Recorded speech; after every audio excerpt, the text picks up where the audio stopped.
Education that is focused on having kids deliver answers to questions proposed by teachers, textbook publishers, or on standardized tests doesn't actually work when it comes to helping kids learn.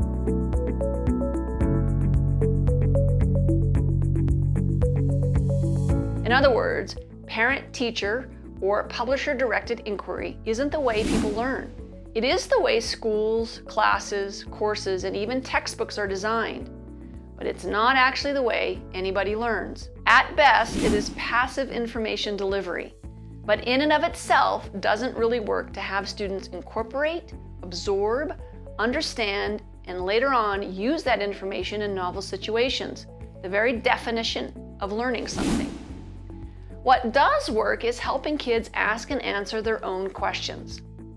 So let's try something. I'm going to read some content to you about fluid mechanics or fluid dynamics. As I read this paragraph, note how you are feeling. In fact, note how you are feeling with me just saying I'm going to read a paragraph to you about fluid mechanics or fluid dynamics. If you know about fluid mechanics, you might be interested in what I'm about to say. But if you've never heard of fluid mechanics and aren't exactly in the mood for it, you might just be ready to skip the rest of the video. But hang with me for just a second. Okay, here goes. A fluid is defined as a material that continuously deforms under a constant load. There are 5 relationships that are most useful in fluid mechanics problems: kinematic, stress, conservation, regulating, and constitutive. The analysis of fluid mechanics problems can be altered depending on the choice of the system of interest and the volume of interest, which govern the simplification of vector quantities. By assuming that a fluid is a continuum, we make the assumption that there are no inhomogeneities within the fluid. Viscosity relates the shear rate to the shear stress. Okay, so now I have delivered some content to you about fluid mechanics. And I could have you answer some questions based off of this paragraph, like, what are the 5 relationships that are most useful in fluid mechanics problems? Define conservation. True or false? If the fluid is a continuum, there are no inhomogeneities, etc. So you get the idea. But truthfully, I am already bored. I picked a topic I know very little about because we are sometimes not as interested in things we know little about.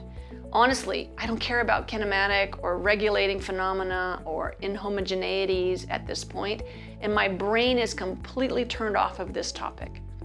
I could sit through a lecture, I could take notes, and probably learn enough to pass an exam, but I won't learn anything about fluid dynamics unless I'm actually interested in fluid dynamics or fluid mechanics. But I can become interested in fluid mechanics by asking a few of my own questions and then finding the answers to those questions. So for example, my questions could be something like, how does blood flow through an artery? Does it tumble around or does it just flow in straight lines? I'm guessing it tumbles around, but then does it matter if the blood is thick or thin? How does that play into it? Now, if I try to answer these questions, I'm going to learn a great deal more about fluid dynamics than if I just listened to a lecture and answered somebody else's questions. So give it a try.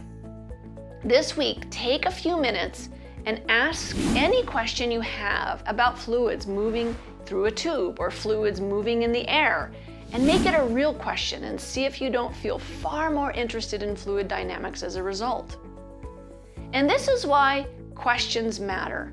If you want to find out more about how to get your kids to ask and answer their own questions, check out our RATATAZ program.